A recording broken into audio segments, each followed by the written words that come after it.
Welcome, good evening.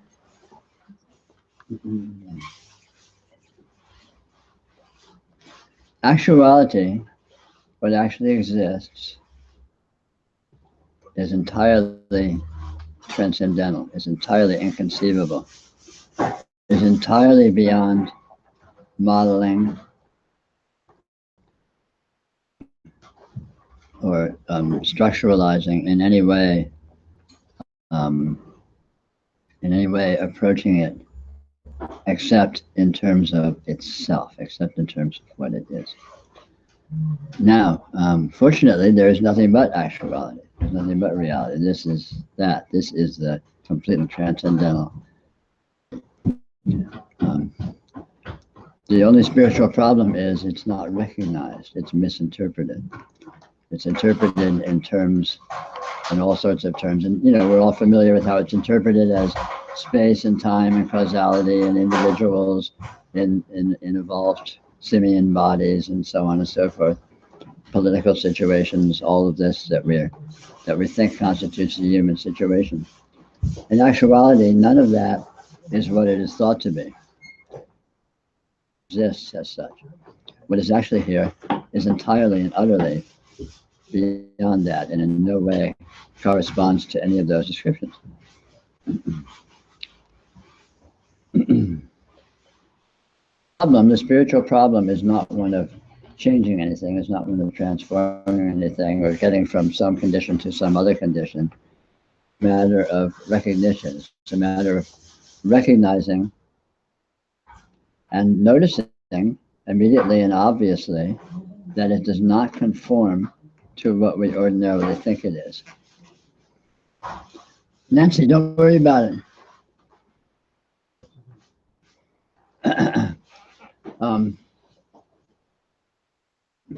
Which is easy to do because it's actually very explicit and very obvious. It's completely the case. For example, in terms of the past, the present, and the future. Found the past, no one has ever found the future. The only thing that exists, quite obviously, is this, present. And yet, the present cannot be found either. For the present, you try and pin down the present moment. It's just this. What is now? What does now mean? What does it even refer to? It's just this. It's eternally this that is here. There's no past, there's no future, there's no transition of time. Very obviously so, and everyone knows this completely, immediately and intuitively. It's not recognized because of the conceptual framework. That, there's a past, the present, and the future, and yesterday I did something else, and now I'm doing something else, and tomorrow I'm going to do something else. But all of this is just thought. All of this is just concepts which exist now. What I had for lunch yesterday, I think of it now. I can't go to yesterday. There's no yesterday to go to. It doesn't exist. Where to go to when I think of what I'm going to do tomorrow, that's a thought that happens now. A thought, and you think about space. Space is here, rather than here. When I see the sun, where do I see the sun? Here. The lights in the building across the street, where do I see them? I see them here. When I have a thought, where do I have the thought? I have it here. When I feel the sensations in my body, where do I feel them? If I dream, where's the dream happening? It happens here.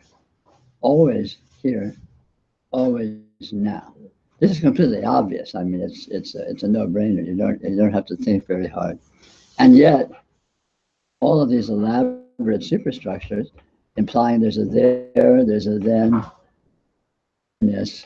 which is somehow excluded from thisness, all of which exists only as concepts at all, here now. Just as this is a simple example.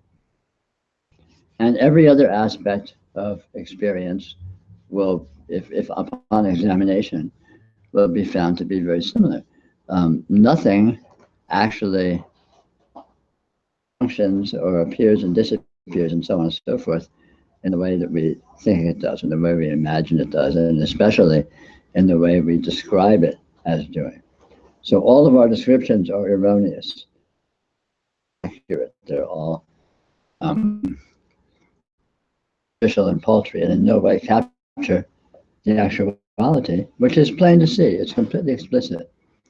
Actuality and the nature of actuality is not concealed. It's only concealed or hidden by its own strangeness, its own nonlinearity, its own slipperiness.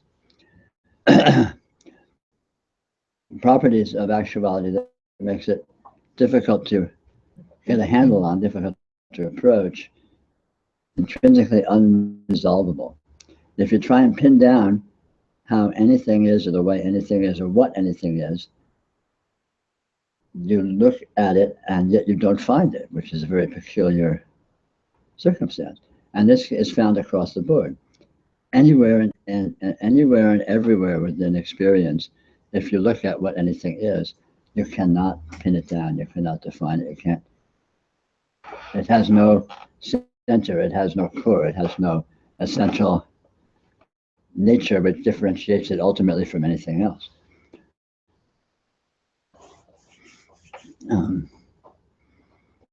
And so on and so forth. There's all of these specific conditions that experience reveal all of this nature, this very strange nonlinear nature, which completely transcends our commonplace ideas of what we are and what it is. And so ultimately, it's very, very simple. Simply notice experience does not correspond to what you're used to calling it and describing it as and thinking of it as being, and see what it actually is. What it is, and as you discover what it is, you'll discover what you are. You are it. You can't find a division between some you and some it, where there's any kind of a boundary or any kind of a demarcation.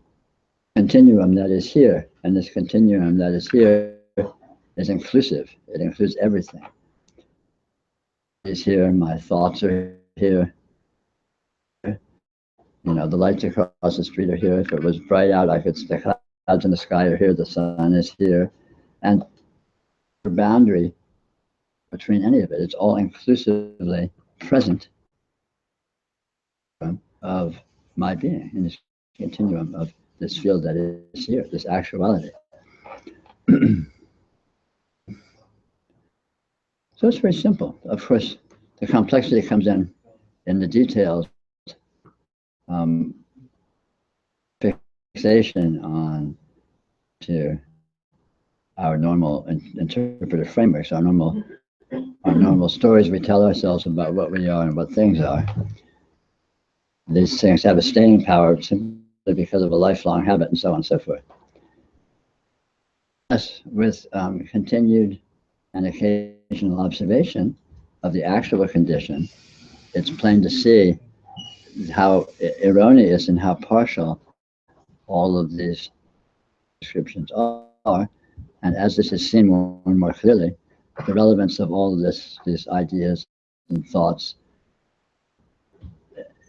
as having any importance or urgency, and one discovers one is actually living in this inconceivability, this continuum of fullness, always been in, recognizing. Did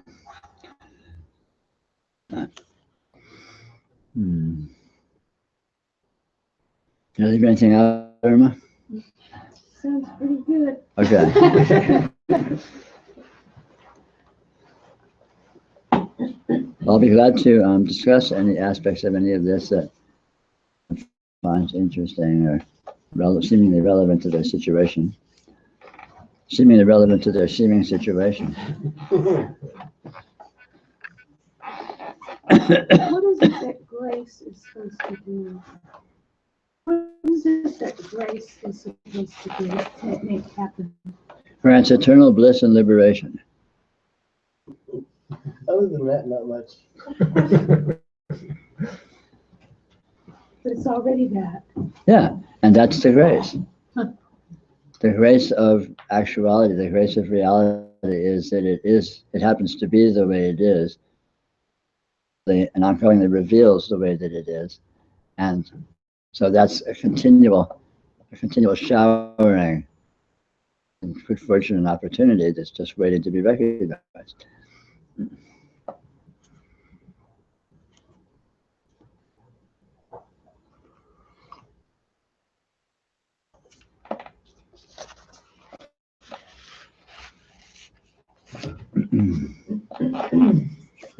I've got one from down. Huh? Oh, good. He's phoning him in. Sickness makes me feel more like a body, not less. I feel separate from forces that are outside of my control and unable to do what I will. So my experience of sickness brings it with it a sense of duality. Your experience one morning after the end of your chemo treatments led to a sense of full liberation from your body. Was it a feeling of relief about the cessation of treatment and feeling of returning health that led you to have this revelation? No, the operative word in all that is feeling. More in the body, you may feel less liberated, and one may feel more liberated. But what is feeling? Where does feeling show up? What is feeling made of? If you look at feeling, entirely transcendental. So I feel stuck. It's, well, how does that happen? What's that made of? How's that appearing? You know, I mean, right away, if you look at that, where are you? Where's anything? I mean, this is really, in practical terms, this is the essence of yoga. The essence of the process of investigation is noticing that everything that appears, however it appears to be, is just a seeming. It seems to be the way it seems to be, and you go looking for if it measures up to the seeming, and you don't find it. It's just a seeming, and then you look into it further. It operates like a mirage.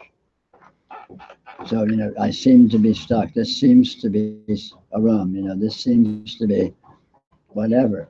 But you go looking at it, and it does not cohere. It does not together into coherence. On the contrary, moves apart from itself into absolute incoherence. I got one more. That didn't do it.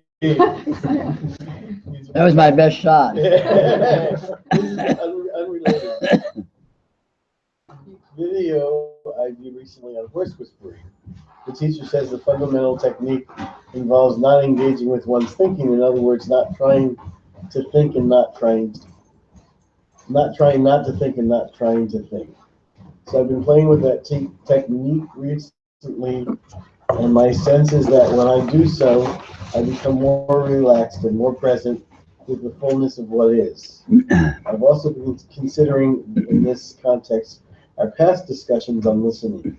It's strange that even when you aren't talking to me, I feel that you are, like some kind of profound nonverbal communication is happening, like a channel has been opened and energy is passing through.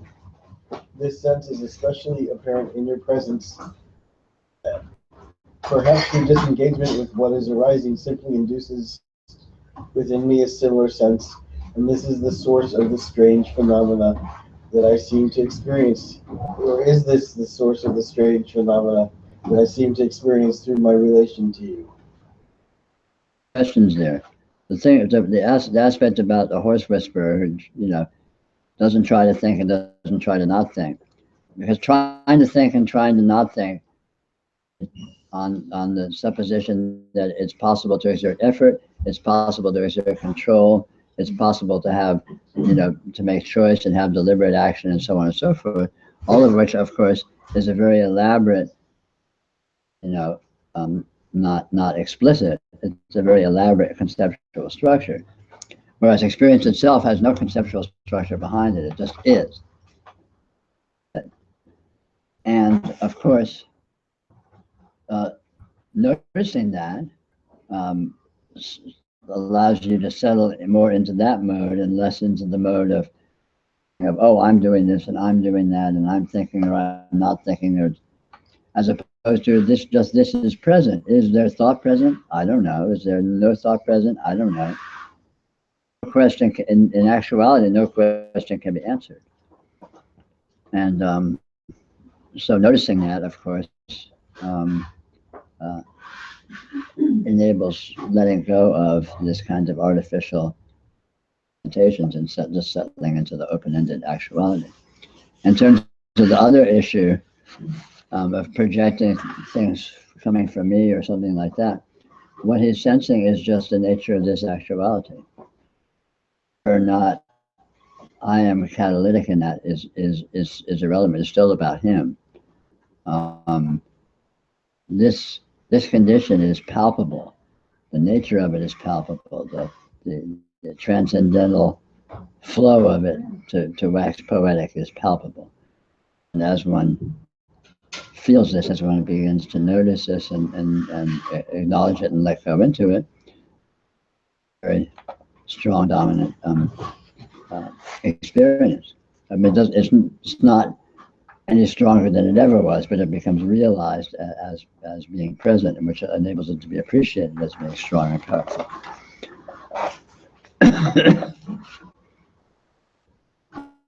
Also, trying not to think. Of course, of course. It's a futile thinking.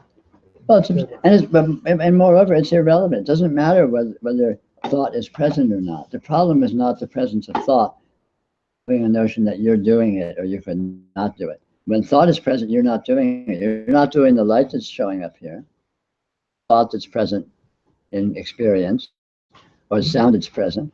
It just appears mysteriously. And if you look very closely at how it appears, why it appears, what's doing it, again, it doesn't resolve into a coherence. It doesn't resolve into anything you can find.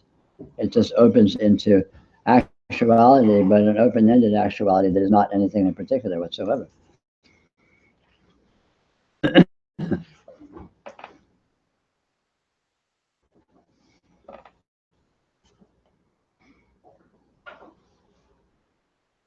Is not a problem.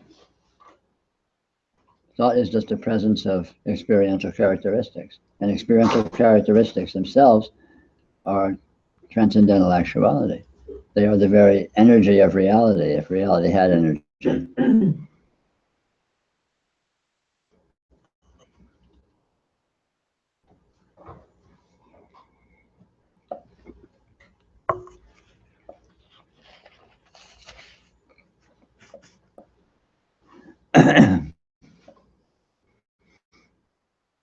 Observing this and somehow recognizing that it's unresolvable in some way. Is that pure experience, or is there some element of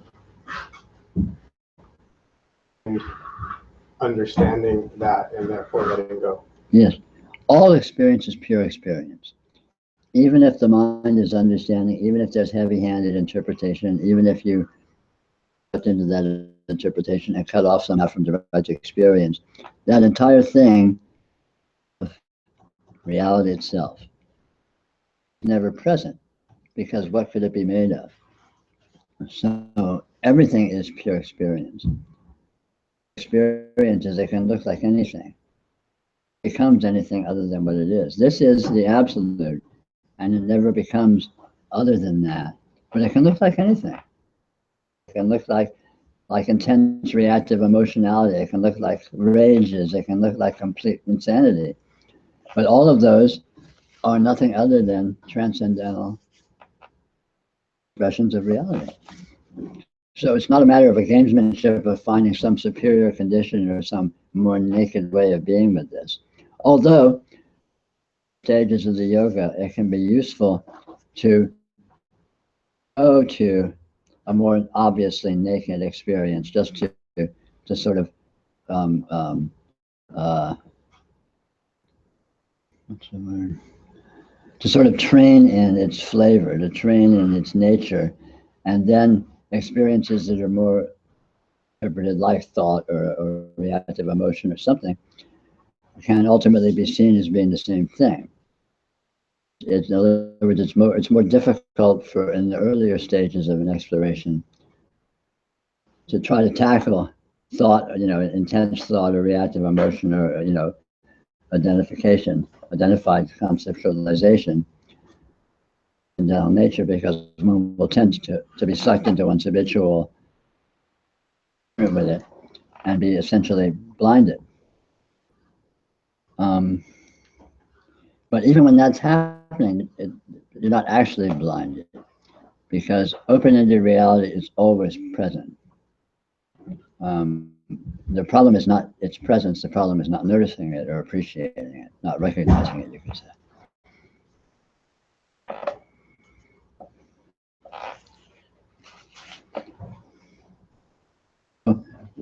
In the earlier stages of yoga, one can train in, deliberately. The best thing to do is to go to a portion of experience that has no charge, it's neutral. You're not drawn to it, you're not repulsed by it, you don't have any particular ideas about it, you really just don't care at all. Example would be some arbitrary portion of a wall on the side of a room that has nothing on it, it's just a wall, or a piece of the sidewalk, or speaking in terms of a visual field, say, or some arbitrary sound, the sound of wind in the leaves or something that you don't really concern with one way or the other, and you don't really know what it is, and you don't really care, and so you're sort of taking advantage of the a priori disinterest, of the a priori non-identification. So you sort of already have a head start of being with it as open-ended. And so then you can notice six of it, its spontaneity, its unresolvability, and so on and so forth.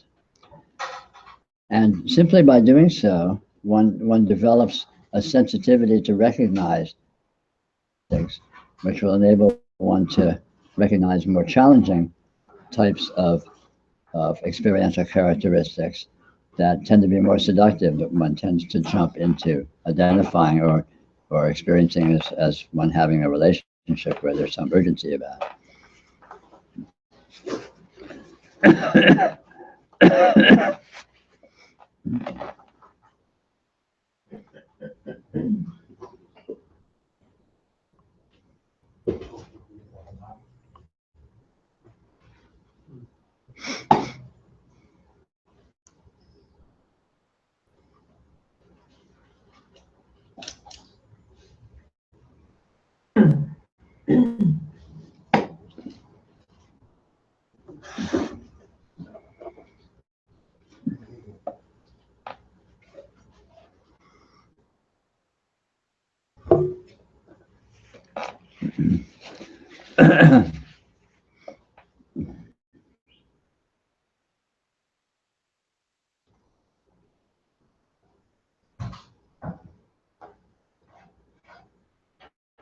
Kevin's phone must have run out of charge.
So given that there's no experience outside of the here and now, what is it that generates thought? It generates anything. But there is nothing except the here now. Yes.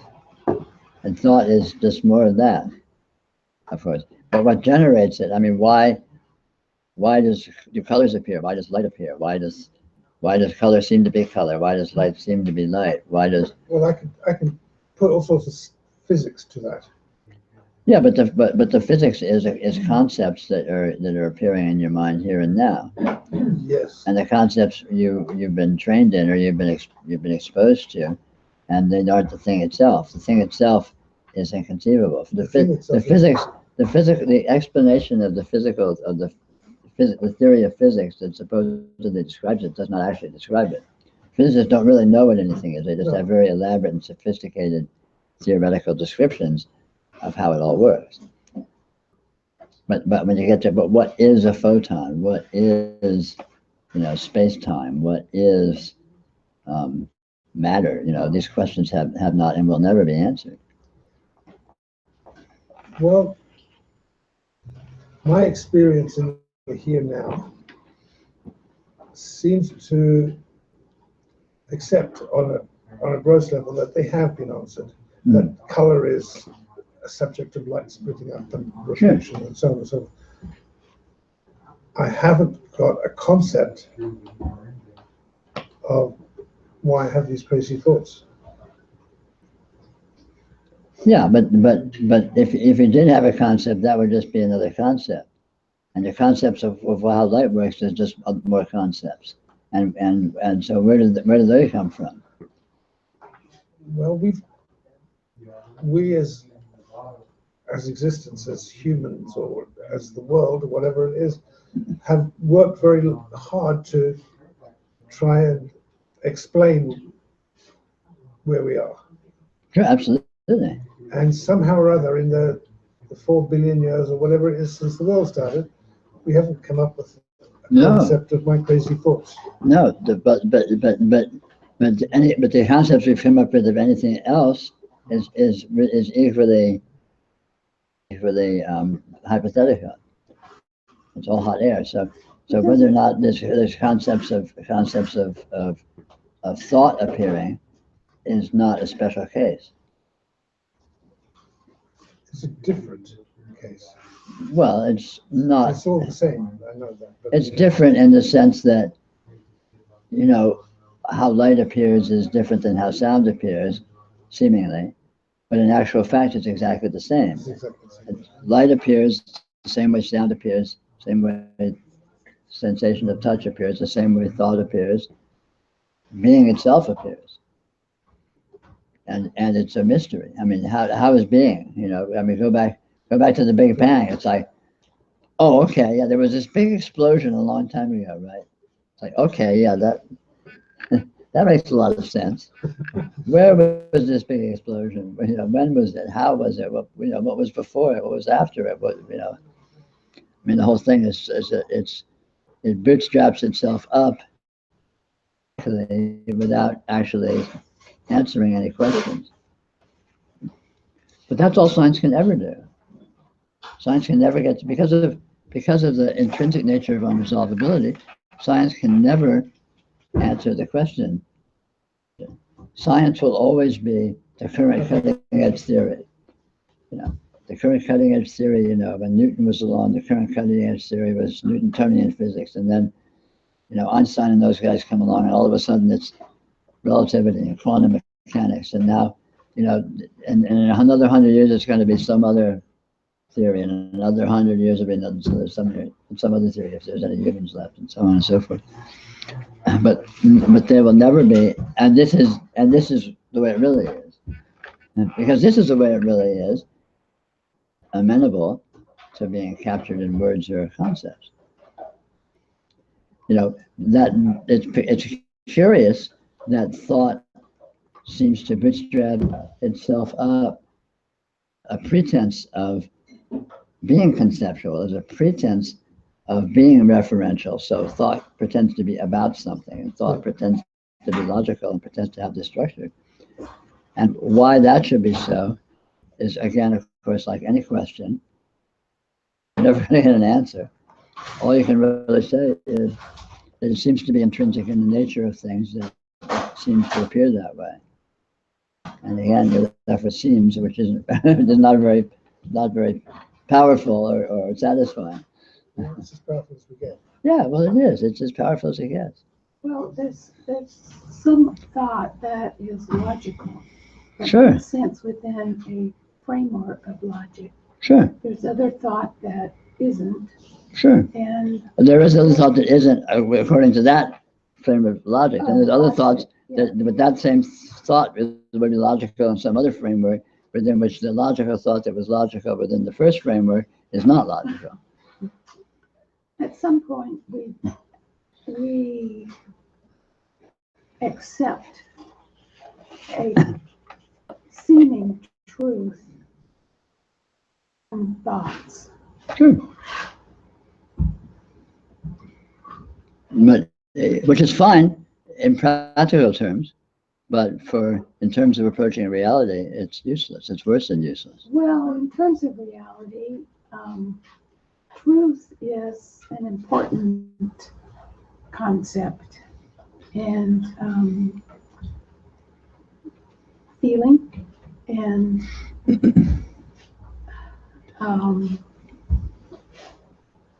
isness. There's a truth to isness. But the concept of truth and the concept of isness are neither truth nor isness themselves. And truth nor isness themselves are not concepts. This is actual. This is really here.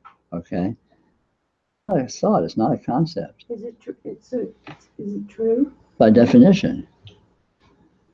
But the truth that it is a verbal and logical construct which in no way touches the actuality that it is. It is everything. Words at their very best aspire to capture that. But if you don't know it, then Well, everyone knows it. well, It's impossible not to know it. There's nothing else to know. Recognize it. so let's say there's a truth to knowing it. I mean, the knowing of it is what we normally say. You could say that, but the knowing of it enables you to see that there is no truth in thoughts. So at that point, whether or not you're calling it true or not is irrelevant, because that calling it true is a thought, whereas this is not touched by that. This is what it is, whether you think it's true or not. And when you recognize it, may or may not change, but that still doesn't change this. It doesn't change your relationship to this, because thought is not a part of that loop. Thought is not a causal link in any chain that's attached to anything or any process. Thought just exists autonomously in its own little dimension. But consciousness Is what? part of the chain. I mean, Well, there is no consciousness, chain and there is no consciousness. Consciousness is a euphemism for.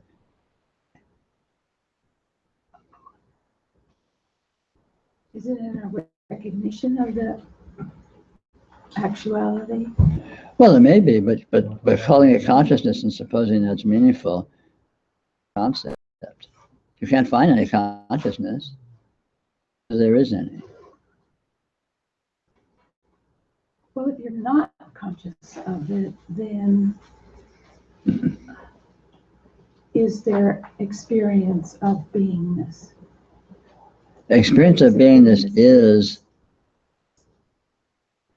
so not is not a relevant thing. There's no such thing as any not being. So speculating on the conditions of what not being would be like it's a kind of a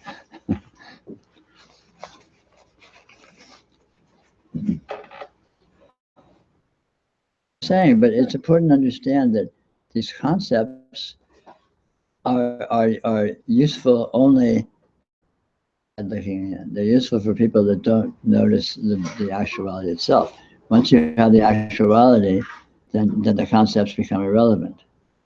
Because the actuality vastly exceeds the concepts in every way.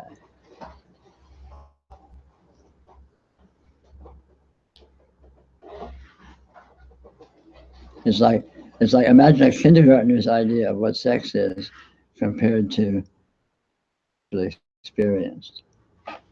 There's no way they would have anything to do with each other whatsoever. The one is a projection and a fantasy, and the other is an inconceivable, unanalyzable, not describable,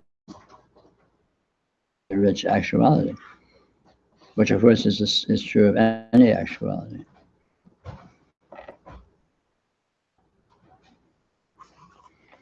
In other words, philosophy can't approach reality. Philosophy exists within the context of reality, but it cannot approach it. This is intrinsically inconceivable. So that, it happens to be that. It's not an argument or anything. It just happens to be the case that this is inconceivable. And that being the case, what use are concepts? Concepts are a game that only makes sense in terms of other concepts. In concepts, you can talk about truth and not truth, truth and less truth. For less truth, there's no more truth. There's just this. So on and so forth. Concepts imply a logic in a relationship which doesn't exist in actuality. Because concepts are predicated upon differentiation. A concept is only meaningful if you can differentiate it from some other concept. Truth is only meaningful if there's some non-truth to differentiate it. If everything is truth, why even bother to have the idea? Why have the word? And actuality is like that. Actuality is completely inclusive. Nothing can be differentiated within actuality. So right away, structurally, concepts don't relation to actuality. Actuality is like a black hole that swallows everything and contains everything. And concepts are an elaborate chess game that talks about this versus that. You have up versus down, you have good versus bad, you have true versus not true, you have all these things. And none of those things, where's up? Where's down? Up is right here, down is right here. There is right here. But the concepts, no, there is there, here is here, up is up, down is down. They are a way of recognizing actuality, that actuality. Well, it can be. It's an aspect, it's a... Actuality doesn't have any aspects. The only way concepts can be a way of recognizing actuality is by seeing the concepts are not concepts. By seeing the concepts themselves are transcendental, experiential characteristic presence. But in their own terms, in terms of the internal logic and structure and implication of concepts, they cannot. That's the whole problem. But if they do it inaccurately... They always do it inaccurately. There's no such, an accurate concept is a contradiction in terms. An actual concept, on the other hand, is always true. All concepts are actual concepts. Yeah, and the actuality that concepts are is the same actuality that anything is, because there's only one actuality. But if you're thinking concepts are concepts and you're comparing them to anything else, you're trying to separate that actuality, which is inseparable. There's no reality over here and concepts over here. It's just that truth is taking kind of center stage these days because it's being manipulated. And I know that's not what you're talking about, but it's well, it is what I'm talking about. It's an aspect of as soon as something is put into words, it's a manipulation of truth, supposedly, although in actual fact, it's a manipulation of falsehood. because truth can't be said. So anything that is said is already not true. So liberals are spouting untruth just as much as conservatives, you know. Trump is, you know, Bernie's spouting untruth just as much as Trump. Their words.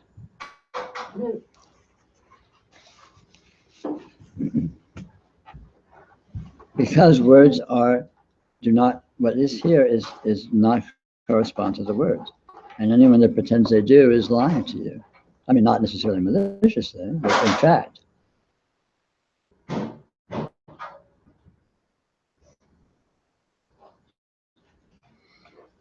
Well, we use words to describe and this. We think we are, but we're not. This in words, by words you cannot understand it. Not completely, but it points to it in a way that's more accurate than something that is just mush. Here, watch. Wait for it. Wait for it. Wait for it. So we can describe that because we have. You can't describe it. You can come up with a description. The description will not have anything whatsoever to do with that. Well, we can predict it. Nothing to do with that. It will predict gravity as opposed to it floating. So what? Well, it's a way of coming to terms to try to, in a way that is workable. Workable. What's workable mean? And so here's the humans wandering around making all these words. Yeah. How much are they coming to terms with reality? It makes it. Here's all the other life forms that are not running around using words. Well, they do in their. I mean, they. It's a way of saying how well is that working for you? Well, it is problematic. Yeah, that's kind of my point. Kind of my point. But it's also beneficial. It's maybe beneficial, maybe not. The only spiritual problem is getting caught up in erroneous concepts, and given that erroneous concepts are very, very, very largely maintained by words, I would say it's very problematic from a spiritual point of view.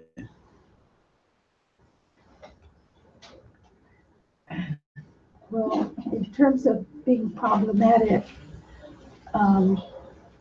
once there is an understanding, let's just say society has an understanding, a spiritual understanding. Wouldn't that be nice? Then together. I mean, then there's societal problems and issues. And what does that have to do? What does the one have to do with the other? What's wrong with issues? What's wrong with it? Yeah. Well, reality is chaotic. Yes. Reality is chaotic. Good. Yes. Bravo. And there's we try to come to terms with chaos. Mm-hmm. Try to make chaos unchaotic. Good luck. Look at it this way. Think about weather. Think about weather. Sometimes you have a nice day. Sometimes it rains. Sometimes you have a hurricane, a Category 5 hurricane spawning tornadoes. It's all good. Is it good? Is it bad? Good and bad don't apply. Because everything has infinite, it's embedded in a concept, in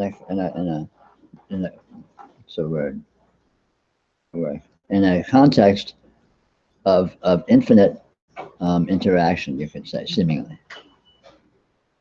Comes along on the one hand, does whatever it does, decimates a biosystem or whatever. On the other hand, the winds and the waters may benefit some other biosystem and may cause other life to grow in terms of life. And then looking at things in terms of life only is very partialized. How about the mineral kingdom? Maybe they love hurricanes. Why be so chauvinistic as to be centered on humans or life? Reality itself is an enactment of its own intrinsic process, and every single thing that happens is the enactment of that process. Things that we recognize as humans, including things that recognize, including things that occur in the mineral kingdom or physically or in transcendental realms or in whatever the hell happens to be actual. And none of it can be described. None of it can be conceived. It's too infinite, it's too subtle, it's too nonlinear, it's too chaotic, if you like. And yet it's a chaos that is an inconceivable epitome of order. I mean, all this incredible, inconceivable structurality is so very, very obvious. I mean, DNA, the laws of physics, all of this, directly an expression of actuality. Actuality, for some reason, does that. So, and yet, all of that order and structure, simultaneously, absolutely chaotic. So it's a very peculiar, paradoxical situation. And concept is left behind in the dust, dealing with that complexity and that paradox, because concepts can't handle paradox. It's opposite to the structure of concepts and the structure of language. Paradox. Sure, you do know paradox, but you don't need concepts to know paradox. Concepts can say there's paradox, but the only way concepts can say they're paradox is by not being able to deal with it. So here's something I can't. It's a paradox, but they're not talking about the paradox. It's addressing what it isn't.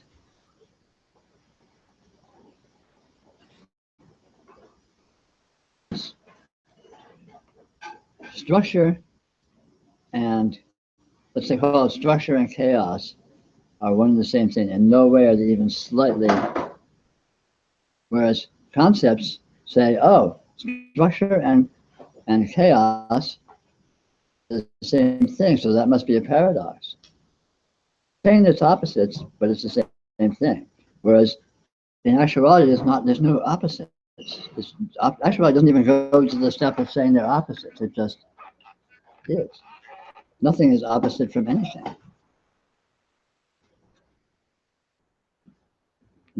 The major flaw with concepts is that it oversimplifies. Right. Well, if you're going to be that simplistic, but I mean, they don't have to be that simplistic. They do, because words are simplistic. The definitions, and definitions have to be very heavy-handedly simplistic. A definition has to be expressible in a sentence or a paragraph or a book. Imagine a dictionary where each definition had an infinite number of words. You wouldn't know what any word meant because you would never get to the end of the definition. Imagine actuality, which has an infinite revelation of its characteristics. What is this like? That question cannot be answered. This is an infinity. Get to an end of the characteristics that are manifest here. Never. Can't be done. So, but it's a napkin. I got my Webster's, and a napkin is a piece of paper that is used for wiping one's face or whatever the hell you use it for. Okay, great. So that's a definition of what a napkin is. Is this that? Well, maybe, partially, arguably, but it's so is all till the end of time. In terms of the characteristics that it presents, is to be laughable. You're able to use words to show the inadequacy of words. Yeah, And concept. that's the only thing they're good for. Using concept to show the inadequacy of concept. Yes. So Here, here.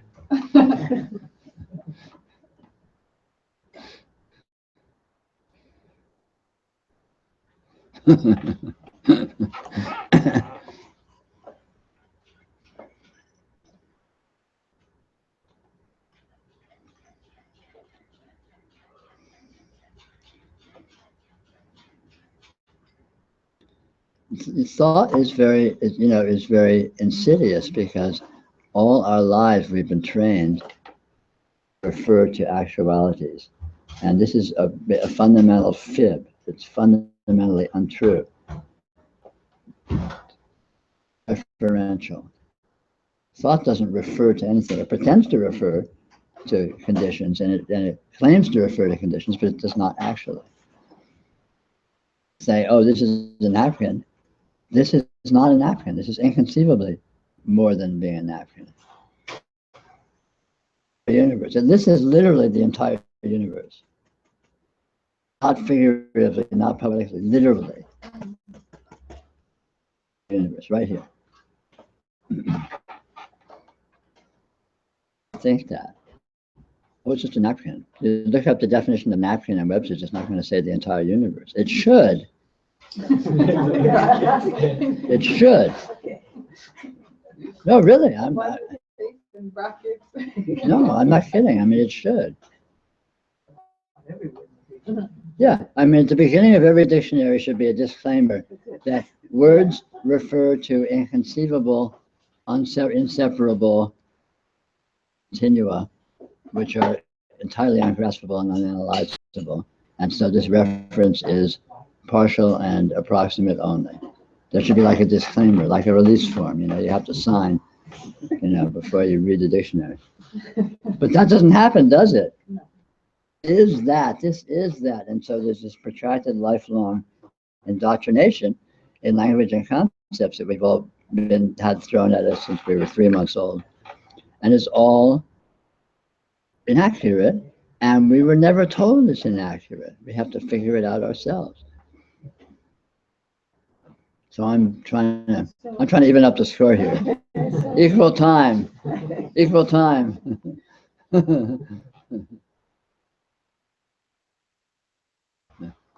It's the turn of transcendental inconceivability.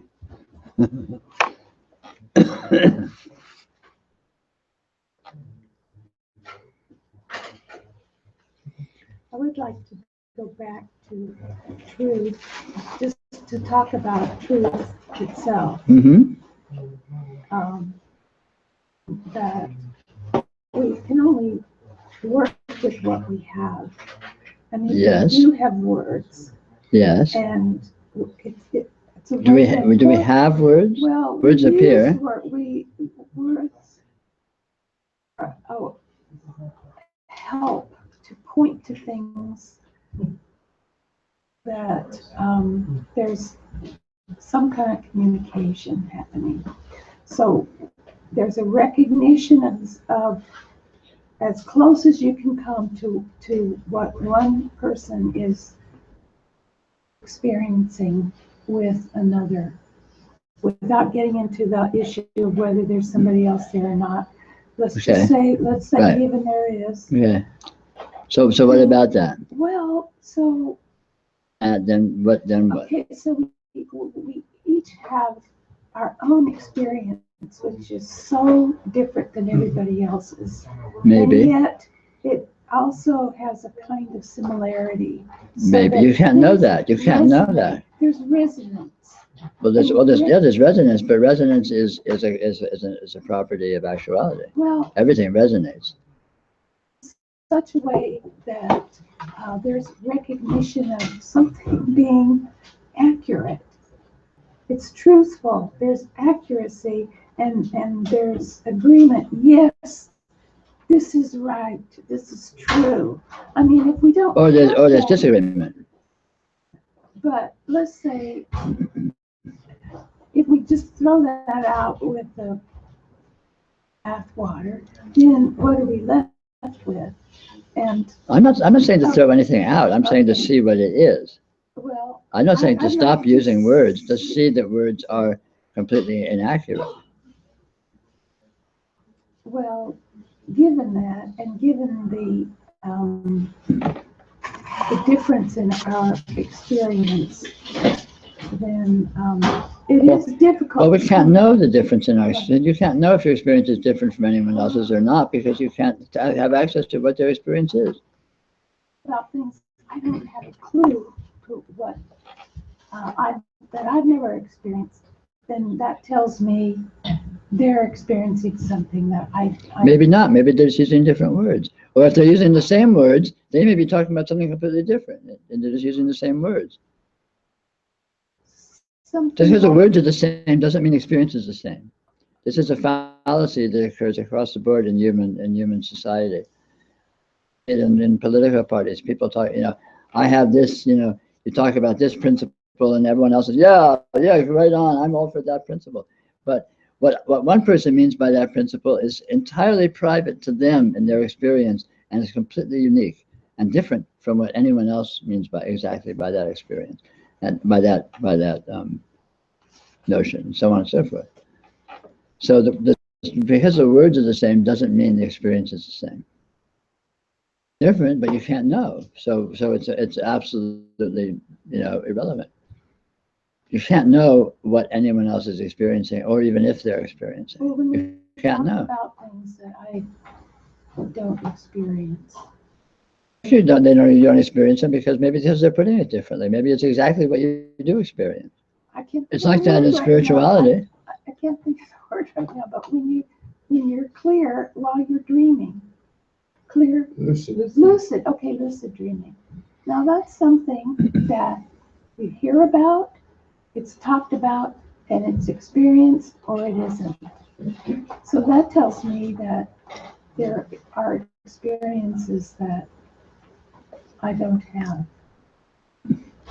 Well, maybe you do. Maybe you just think of it as, maybe you call it something different. I think of it as being something other than that.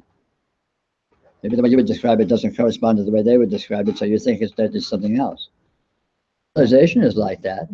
In spirituality, there's an inconceivable of notions of what these things are they're entirely erroneous. I mean, people have notions of what realization is or enlightenment is and all this, that, and the other.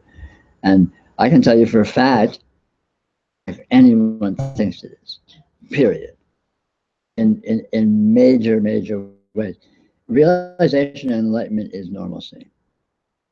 Okay, how many spiritual aspirants would think that? It's this special, amazing, fantastic thing that's so much better than anything that like little old deluded me has.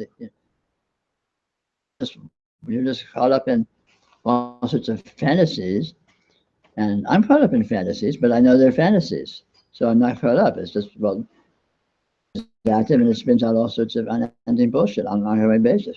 What's new? Has that ever been different? I think self-realization was pretty good. Sure. That's pretty good. Sure.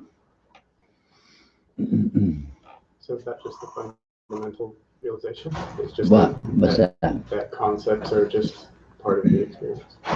Just seeing. Well, that is a key recognition and a very powerful, you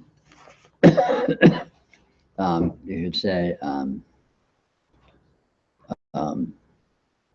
both a very powerful and very effective observation in the course of spirituality, because it fundamentally undermines the notion that thoughts are in relationship to actuality, and then the fact that the mind is continually seemingly generating all these thoughts and then getting all choked up about them, it's like wind in the leaves. It's an energy event, but it's not about anything other than its presence. It's not about anything other than the fact that the wind's in the leaves. When thought is present, it's not about anything whatsoever other than the thought is present. That powerfully and clearly, then all this notion of reacting to it as if it was true just dissipates in urgency. Thought isn't actually tied into anything other than its own presence, its own energy event. There's no implication. There's no, there's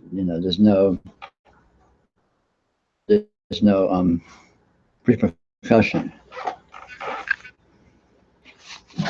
So reactivity dissipates.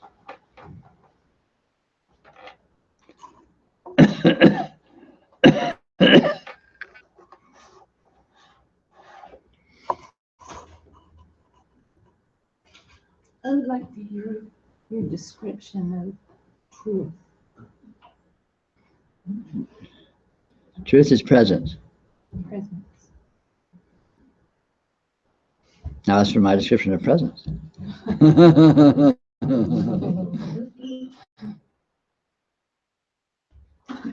Presence is indescribable.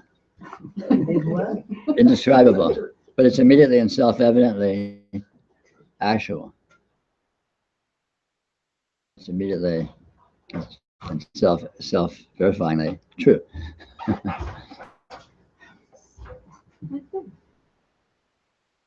Present, right? I mean, it's a no-brainer that this is present. I don't need to explain it to you. I don't even ask you if you notice it. Of course you notice this is present. What does that mean? What exactly are you referring to? You can't, there's no way you could answer that question. But that doesn't negate or cancel out the fact that it is actual and it is self-verifying as the case. To put it in other terms, I can say this is, right? This, the presence of your experience, or this your experience is, right? I mean, well, duh. There's nothing to say about it one way or the other. It's just a self-verifyingly obvious. And it's inconceivable. You can't define it or say anything about it or describe it. It is, okay, great. What is? Well, is the, you'd just be spouting bullshit to say what isness is, what being is. But the thing itself doesn't need to be analyzed or said. Completely and entirely self-verifying and completely and entirely obvious. And everything, it turns out, actually is in exactly that same category. Everything needs to be analyzed. Nothing needs to be said or described or indicated even. The point isn't to indicate actuality. The point is to point out that all of these notions that we think we have from concepts aren't true. Truth doesn't need to be pointed out. Untruth does. I mean, it doesn't need to be pointed out.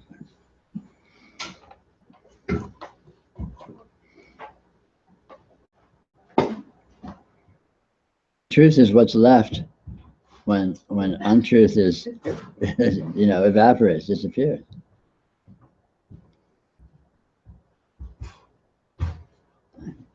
So, words are what's blocking you from reality. You manage to just have a hard time explaining this, but slow down your brain enough to where you're not using words. So like when I look at that napkin, all I can say is I recognize it. Mm-hmm. That's sure. That's sure. And then scope with it. Sure, but but more subtly, you don't need to not use words or not use concepts. Just notice that when words and concepts are present, actuality, this is present whether I'm using the word napkin or not, whether I'm thinking the word napkin or not. So it's not a matter of not using the word, it's a matter of noticing that actuality is present irregardless of words. It's like words are over here and actuality is all over here. So whatever's going on here has nothing to do with what's here because they don't block or impact each other at all. Right. But basically, yeah. When I see that, all I see is presence. Of course. Right. Yeah. That's it. Yeah. The nature of presence is very interesting because it's not a simple thing. It presents with all this infinite apparent differentiation, and there's all this sort of seemingly seemingly different experiential characteristics, color and sound and texture, and I mean, all of this, is unending. And yet, all of this differentiation doesn't go beyond this present. So it's differentiated, but it's not actually different. It presents as infinitely differentiated without becoming different than itself, without departing from itself, which is a very strange thing. So here's all of this difference. It's so obvious in our experience, and yet it's all just experience. It's all just this that is here. And it's always time. It's absolutely just this here. And it's absolutely spontaneous and unpredictable. Every instant, what appears is entirely unpredictable and unexpected. You've never experienced the next instant what you experience. There's no way you could know what your experience would look like exactly what your eyes would be settled on, exactly what thought would be appearing, exactly how you would feel, and so on and so forth. And so on and so forth. You can notice all of these different kinds of aspects of this. If it's very obvious if you pay attention. So when you label it into the same thing, but in Yeah. your mind, you could make it seem like it's the same thing. Yeah, as soon as you start labeling it and believing your labelings, up in the labelings and think that this is that. And this will never be that because this is always beyond that. Because this is infinite and concepts are finite. So there's only perception. Sure, you can say that. The action of perception, not like, and there's just. Yeah, what perception really is, it's a single thing. Presence kind of encompasses all that, but you could say it's perception too. I mean, basically, any and all words actually refer to this same thing. So it's interesting if you look at it. Beating around the bush the entire time. Yeah. It's like all words actually refer to one thing. So what a waste of effort. Say that the thing we're calling concepts, you can be using the word concepts, that's presence also. Of course. It's just that it doesn't necessarily have anything to do with the mountain. Yeah. As a separate thing, it's all present. It doesn't have anything to do with anything. Manifestation of the totality. It's presence. Yeah. This has nothing to do with anything except that it happens to be everything. Part of And the same thing with the concept. The concept has nothing to do with anything except it happens to be everything. A concept is exactly like this. So what might be called an experiential characteristic, which if you're looking for it, you don't find anything separate. If you're looking for it, you find everything. What I mean by you find everything, for the island of Hawaii, you find the whole earth because they're not separate. You look at Hawaii and you find, so where does Hawaii end? Well, it goes down. Pacific floor, and you keep looking and it goes out, and all of a sudden you have the continents, and then all of a sudden you have the whole earth. Then you look at the earth, and where does the earth end? Well, you look at the earth, and before you know, you have the whole solar system. And you look at the solar system, before you know, you have the galaxy, and so on and so forth. It never ends. So you started off looking for Hawaii, and you found, infinite galaxies. And where does Hawaii end and that begin? It's a meaningless thing. It's one continuum. If you're looking for this napkin, you find the same thing. If you're looking for this napkin, you find infinite galaxies. Because you can't extricate it. I can't take this out of the continuum and put it over here and say, this is over here and it's separate and all this stuff is over here. The galaxies come with this. So how can you prove or verify or even claim when the only thing that can be found is an inclusiveness?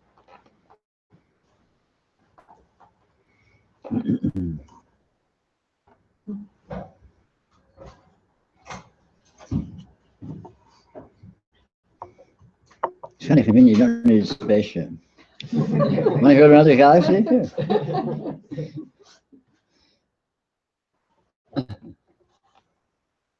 whole balance of the universe can depend on that napkin. Well, sure. Who knows? Yeah, why not? I mean, that's the whole basis of magic. It affects everything. But what you do anywhere else affects this. Who knows, right? I mean,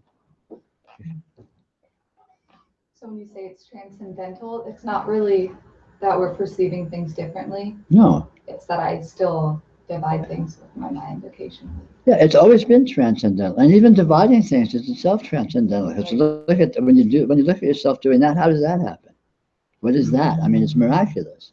Right. I just try to like piece it together like they're happening separately and Yeah. simultaneously, but really it's like, Yeah, yeah. right. Wait, when you say I try to do this or that, that's presence too. That's, Of course. That's the napkin, that's the concept. Of course, that's the everything house. comes with you get the whole thing. When you have anything, you have everything. Can't separate anything. No, there's nothing to separate. Words fail because words are based on the notion of separating. Words are based on the notion that one word is differentiable from another word. Yeah. If you have a language where there's only one word, or suppose you said the definition of any word is any other word. You open the dictionary and you said, you're looking up a word, and you say, what's the definition of this? And then it says, pick randomly any other word you want. They all refer to the same thing, so that's true. They all are the same word, but words don't pretend not to work like that. Words have an implicit logic, which is based on differentiation, which is what makes language useful.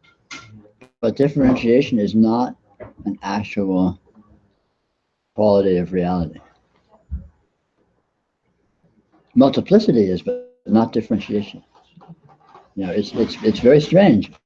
This is infinitely multiplicitous. In other words, anywhere you look, find more.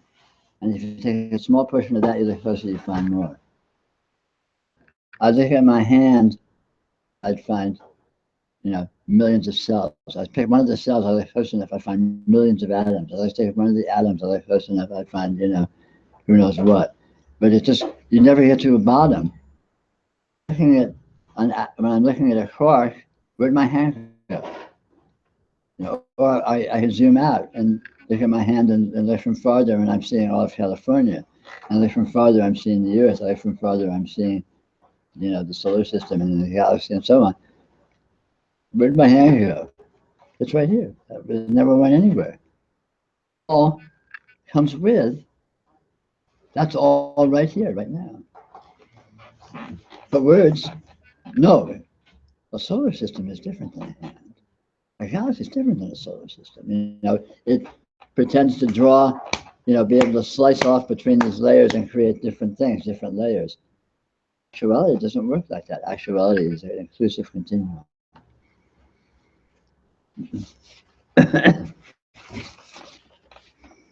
Isn't it continuum Of layers. Well, it would be if you could find any separate layers. It's an infinity of potential perspectives, but none of the perspectives have sufficient actual coherence to be definable as being a particular perspective. That's why it falls apart. You can differentiate without causing separateness. Well, it's impossible to cause separateness, sure. So, but Anything you want, but differentiation is arbitrary. right. And it just happens to be what This you body focus on. is different than that computer. This hand is different than that hand. This finger is different than that finger. This part of this fingernail is different than that part of this fingernail. So there's all this differentiation. But when I just had a computer and a body, it was a body. It wasn't this and this and this and this and this and this. Created as such. So in other words, it's like you have a blank piece of paper and you can draw a circle on anywhere you want. And as soon as you draw the circle, you have an inside and an outside. But the paper doesn't have an inside and an outside. You're pretending to have it by drawing the circle, which is drawn in imagination, which is what, differentiation and conceptual differentiation pretends to do. And it's a fine thing to pretend to do as long as you remember it doesn't actually do it. Hey, you don't need to eliminate words. The words are not evil or the enemy. They're a very limited game structure that doesn't have a clear one-to-one relationship to the structure of actuality. And when you see that, then you won't be entrapped by them, and you can use them all you want. You realize you can say anything you want. You're making assertions. It's like drawing a circle. Here's a piece of paper. I'm going to draw a circle right here. Bang. Did it. And as soon as I do that, then there's the inside and the outside, and we can start talking about it, and it gets really. But the entire thing started with an empty assertion. I mean, we can take an example from economics. So here's the Earth, right? The Earth has all this phenomena, infinite differentiation appearing in this continuum. And one day, someone walks over and sees there's oil. Oil's mine. I own this oil. You don't have it. I'm going to sell it to you. If you want oil, you can buy it from me. How did it get to be theirs? It is not intrinsically theirs. It was created by a bluff, by a move in a game structure. So ownership is all, oh, I own this piece of property because I have a deed. It's official because the government has granted it, and the government is official because, and you go back to becauses, and eventually you get to someone just making it up and pulling it out their ass. So they're all game structures. It's like Monopoly. You can't do that. That's against playing Monopoly. That's against the rules of Monopoly. Who made up the rules? Someone said, oh, let's make a game, and we had all these ridiculous rules, and they just started writing them down arbitrarily. And all of a sudden there's Monopoly, and then you can start fighting with people who are cheating. Right? But it's not based on anything. It's an empty assertion. They're all empty assertions. Truth is an empty assertion. Up is an empty assertion. And then when you see that, it's fine. You can play that game all you want, but you see that it's just a game. And since it's just a game, it's not entrapping. You don't get caught in it because it's not about anything.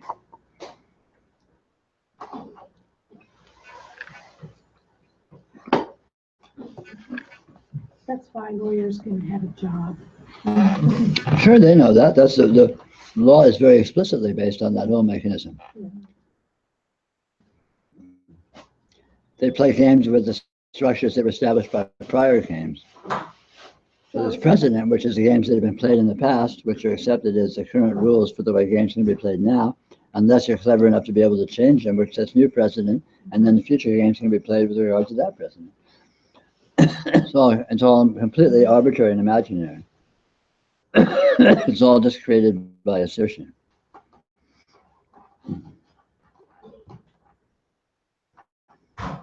This is a room. This is not a room. Nothing changed.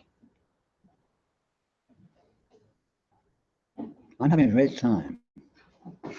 Boy, this is really boring and stupid. These are just assertions that don't actually tie into reality. Trigger emotion. They trigger If you follow along with the game. It's like, you cheated in Monopoly and I get all worked up about it. But I'm the fool for getting worked up about it because it's just a stupid game. You can't do that. You can't pass go and not take the $200. You have to take it. It says so in the rules. See, look, right here it's written. Want to fight about it? It really matters. It's important.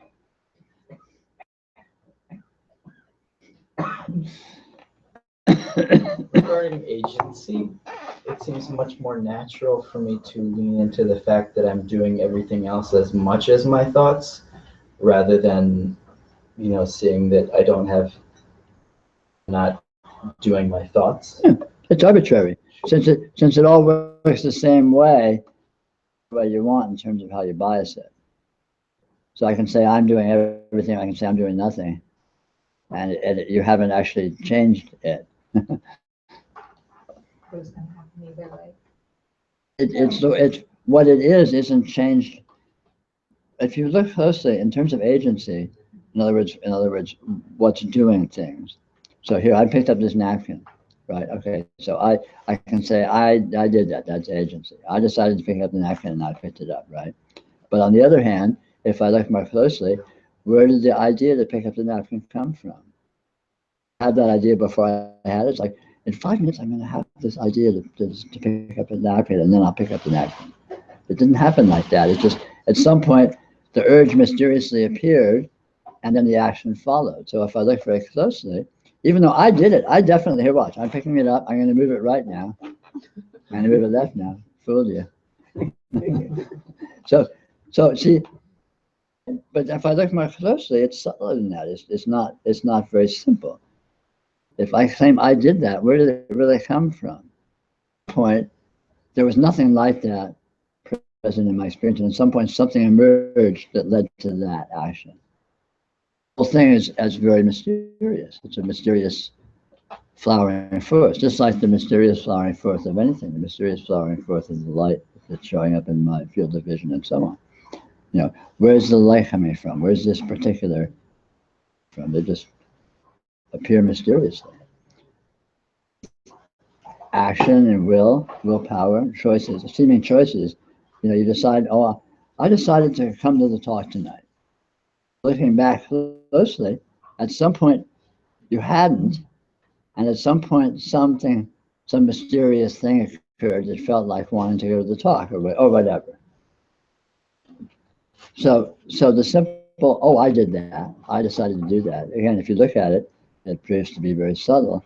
And then the flavor of that subtlety, the nature of that subtlety, blends in with all subtlety. And it turns out that the way anything happens is the same mysterious. So in terms of what Charlie says, they can feel like, well, I'm doing all of it because what I am is doing, in the sense that I do it when I'm dreaming, what I am is doing the dream.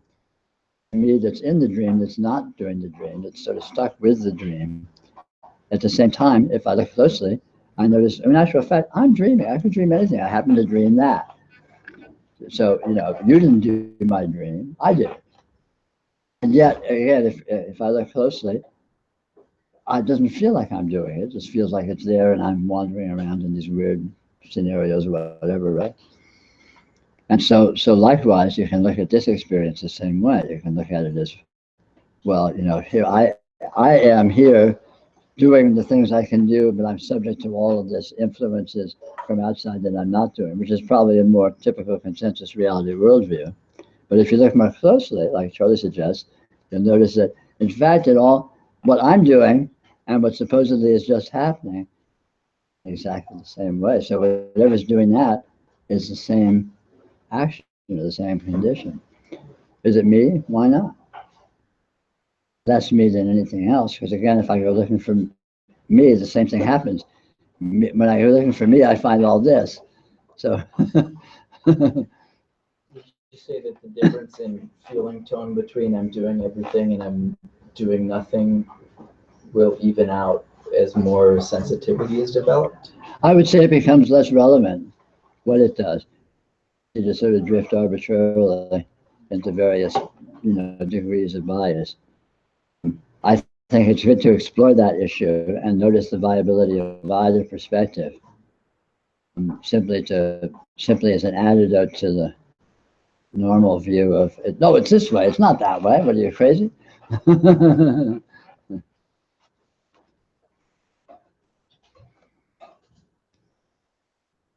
One finds, as one develops more sensitivity, one finds that there's no preferred view. There's no superior view, and so basically it's it's really absolutely arbitrary. Any way you can sit in this or be with this is just as good as any other way you can sit in this or be with this. So when you discover that truth, the actuality of that, then you get very loose and just find yourself gravitating to whatever perspective you sort of seem to temperamentally find convenient or natural. Whatever you get the most juice out of. Yeah, sure. Or whatever. Maybe ultimately that, or maybe you're, have a masochistic streak, and so you gravitate towards some perspective that's annoying. Hey, right, different strokes for different folks,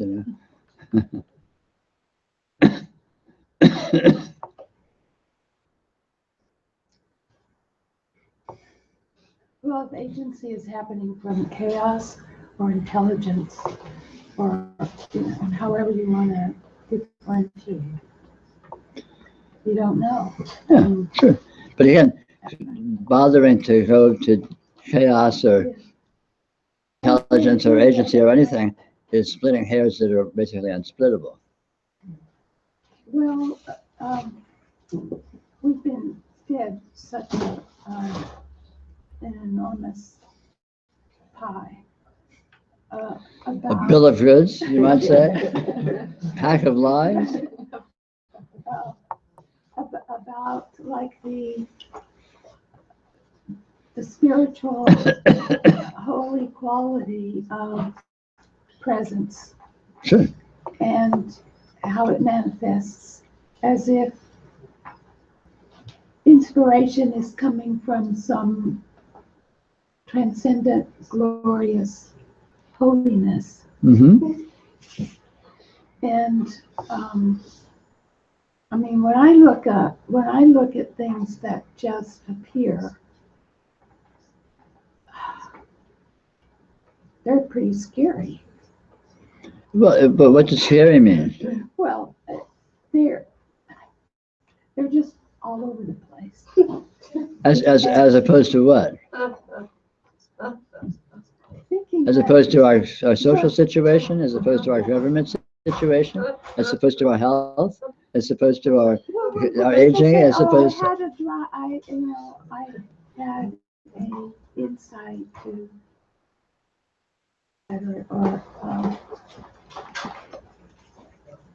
it's as if, well, they're just interpretations. Yeah. I mean, But the bottom line is, if you relate to things in terms of interpretations, you're selling yourself short because you're tending to cut yourself off from noticing everything that is beyond those interpretations, which is equally true. Whatever interpretation you have, whatever version of things you have, there's always going to be an infinity which doesn't correspond to that, which is also true. I wonder if you can actually get out. You can't get beyond interpretation. You don't need to get beyond it. You already are beyond it.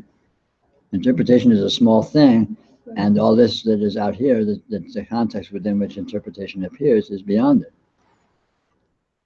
Your field of vision is beyond interpretation. Can we know that we're beyond interpretation? Can you know that you're beyond interpretation? Of course. Can you know that you're beyond this computer? Interpretation of how what I think about this are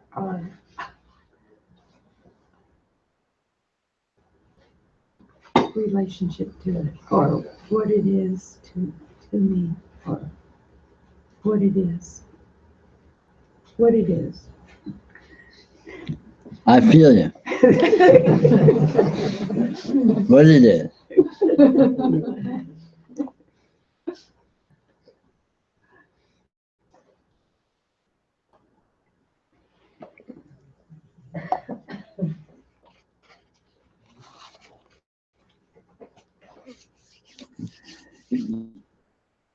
In your relationship to interpretation, and your relationship to, let's say, what's beyond interpretation, upon examination, none of those are findable as actual conditions or entities. Find a you that is in some relationship to interpretation. You can't find a beyond that is in some relationship to interpretation. There is a coexistence of an unanalyzable continuum within which can be found characteristics which can seem to be the basis for the assertion of the existence of those various qualities. But on examination, those bases for those apparent qualities don't turn out to actually correspond to the qualities and don't actually exist in isolation. They're actually a continuum with everything else. So the whole thing falls apart in examination. The trick is examination. If you don't examine it, you're just like a fundamentalist. Well, the book says that it's like that, so it must be like that. You know, you look and see, is it really? That's of course it's like that. If I look and see, it's going to be that because that's what the book is. You know, but Take somebody like Austin Spare. Hmm? It seems to me there is still an interpretation that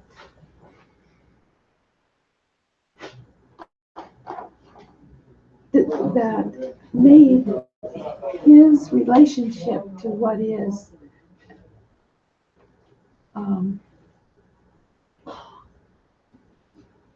not depressing, but without heart. And just without heart, Austin Spare? well, depressing. Or I just Depressing, Austin Spare? Man was a party animal. Come on. he loved cats. He liked to hang around in pubs drinking beer all day. That was a saint. It's a very narrow interpretation of party.